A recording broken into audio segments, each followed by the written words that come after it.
இந்த மூவியில் ஹீரோ வந்து ஒரு ஆடு வளர்க்குறவராக இருப்பார். நிறைய ஆடு வச்சுருப்பார்.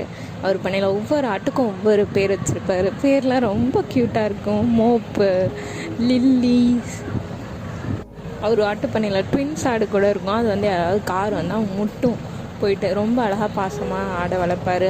அவரோட வேலையை ஆடை வளர்க்குறது, ஆடை பார்த்துக்கிறது. நைட் ஆனால், அதாவது அந்த பொழுது மறைகிற நேரத்தில் வந்து ஆடுக்கு ஸ்டோரிலாம் சொல்லுவார். புக் எடுத்துகிட்டு வந்து உட்காந்து.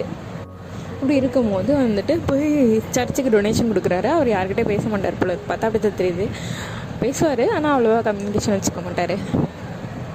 ஹீரோவை யாரோ வந்து போட்டு தள்ளிடுறாங்க. மறுநாள் பார்த்தா யாருன்னு தான் தெரில, ஆனால் அவரை வந்து கொலை தான் பண்ணியிருக்காங்க. இது கொலைன்னு கண்டுபிடிக்கிறதுக்கே அந்த இன்ஸ்பெக்டர், ஒரு தத்தி இன்ஸ்பெக்டர், அந்த இன்ஸ்பெக்டருக்கு யாரோ சொல்லி தான் புரிய வைக்க வேண்டியது இருக்குது.